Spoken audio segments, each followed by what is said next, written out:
you want to actually avoid doing both hands on either side of the arm. You want to focus your energy on one point. So what I teach is actually, when you start here, you want to slide across so everything is put on one part, preferably close to the hand.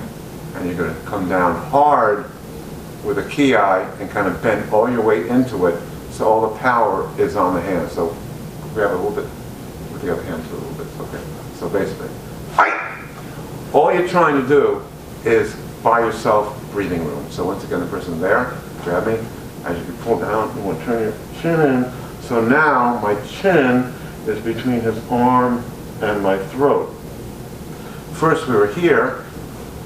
Grab again, both hands. And I pull down, and my chin is here. I turn my head towards the cups of his elbows so I have more breathing room.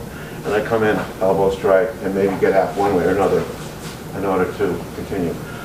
All you're trying to do, all you want to do, is buy yourself a fraction of a second for breathing. You don't worry about anything else. All you worry about is buying some time. So both types of chokes, either straight across the trachea or the sleeper, you want to come up and rake the eyes, put the hands on, your hands on the person's hand, and once again, everything, really bend your body up, compress it, so all your weight for a fraction of a second, and all your energy for a small fraction of a second is focused and concentrated on that one area. This is what's going to save your life. Otherwise you're cooked, you're dead. If the person has you like that, and you don't buy some breathing room, buy some time, you're going to pass out, and then the game is over. So grab me once again. Okay.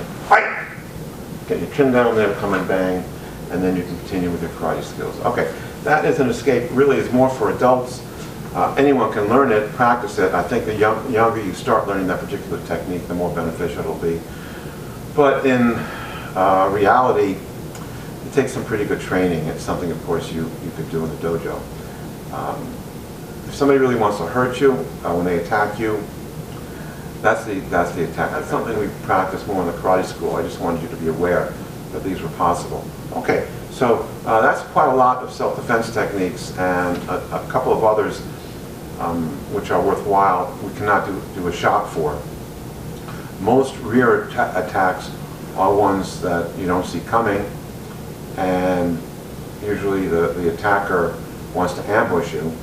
So one, of course, that's popular is a bear hug. So the person grabbed me a bear hug around on the outside of my ear. So this to me is a fairly easy escape. If somebody has you on the outside of your arms, you know pretty well you've got time. Why? Because they can't really choke out your wind. They can't compress your chest to the point where you're going to stop breathing. So it's basically easy. You can grab fingers, rip that off here. You can find the person's leg, take your heel, bring it up, and come down with the heel. It's not. You got to run your heel up the person's leg and come down. Otherwise, you'll miss because you don't know where his foot is. You come down, of course, you're going to miss. So find the leg, kind of wander up with your heel, and you can smash into the instep. So that's pretty well. That works well. But my favorite way of doing it, of course, is grabbing a finger. Now, if the person has you under the armpits, now you're in trouble because now he's going to compress your chest. You've got very little time to breathe.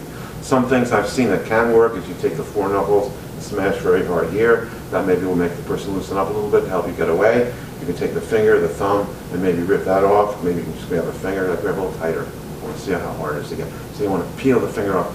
Usually you can peel something off pretty well. The person's not expecting you to do that, so you can peel it, and of course the person will let you get away. Okay, so that's a good escape from the rear. The rear attacks are the most scary because you don't see the person coming. It's a real ambush. You've got to be ready for it, and the more ready you are, the more you visualize this and think about it. Practice it, of course, the better it'll be, and for you when you really need it. Yeah, that's it. Like that, right. Hands in a precarious position, whatever. This is pretty easy. The person's hand is there. You already know the twist. You know, you can twist out this way, bang. And you've got it that way. You can twist this way. Arm lock. So in the previous tutorial, you learned the wrist locks and the arm locks. The wrist lock, the reverse one, you learned you can twist, twist, twist, and of course you got the guy and you're going.